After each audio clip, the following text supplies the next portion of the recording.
Well, hello. Today I wanted to talk about another kind of choreography concept that will help you with your presentation worship dances. And so, when there's a song that repeats the same words over and over and over again throughout the song, it's a lot of times people ask me, well, what do I do when that phrase or that grouping of words repeats itself over and over again? Do I just do the same movement? Well, yes and no.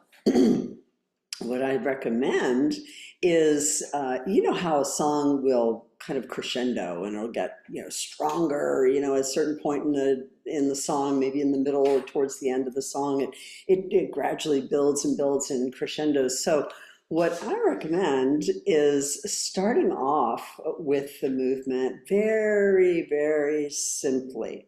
And by the way, it's not a bad idea to have very simple movements if you have a lot of people, because everybody has their own rendition of how to do, this, let's say, but anyway, that's beside the point.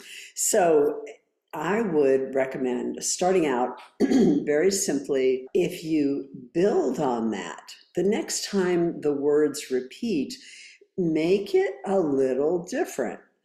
Keep the same basic movement concept, but change it up a little bit. Like, I'm getting ready to do 4 conferences coming up, and the first one is in Missouri in April. I'm so excited. Oh, by the way, another little rabbit trail. There's only 2 more spaces left in the concert if you want to present your dance. So be sure to register early before the concert closes up. So anyway, I'm just so excited about what God's going to do in these conferences. We're going to cover a lot. He's also shown me kind of the choreography that I'll be teaching during the modern class. I would love to be able to present this dance at the concert. Don't know if we'll be able to time-wise, but anyway, I'm going to kind of teach this concept at the conferences. And the song that the Lord showed me was To Him Who Sits on the Throne and Unto the Lamb. It repeats who was, who is, and who is to come.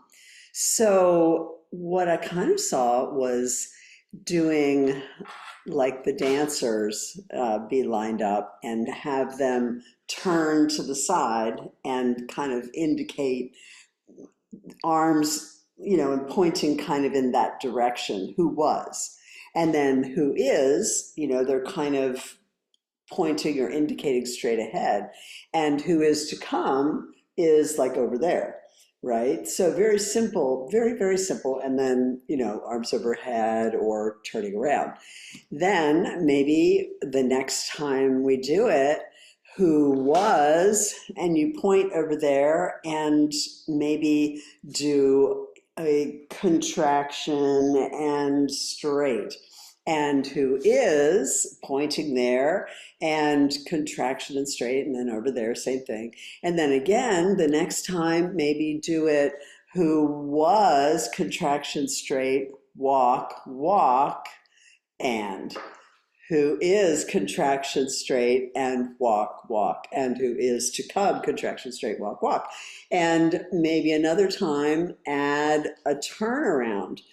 Then I saw adding, like if there were more dancers, if you had, say, 8 people or whatever, have the second group do the same thing facing back. So what the audience would see is who was, the front group is going this way, and the back group is facing that way.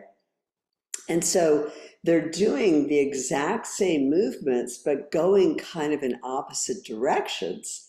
So it really adds interest. But then what I saw was having a flag portion kind of in between, as if it was a second row. Like the first row of people, dancers, are facing front. The second row are people holding flags in the middle, and then the third row in the back facing back. At one point, it almost kind of looks like a cross if you've got the dancers going this way and the cross this way. So visually, it adds a lot more interest, even though it's very simple movements. And then what I saw for the flags, maybe over the head, like who was, and then who is, and who is to come. And then eventually they might, with a turn, who turn around, and who was. And then eventually, maybe even trade lines. And there's like so many things you could do with very simple movements if words repeat. Probably the worst thing you could do is just do the same exact thing over and over and over again. But doing a similar kind of a theme or motif, if you will, and then adding, make it a little just a little different, making the dance more interesting, thereby being able to minister the Father's heart to the heart of the people. So you want your dances to be interesting, to captivate their heart, to bypass the mind and go directly to the heart. So I hope to see you at one of the upcoming conferences. Don't delay in registering. The concerts fill up fast. Go to dancingforhim.com. And if you don't know, I'm Lynn Hayden with Dancing For Him Ministries. Be sure to subscribe to the channel, hit the notifications bell, give me a like. I can help other people with choreography tips and all kinds of things related to worship dance. So I hope that helps. All right, God bless.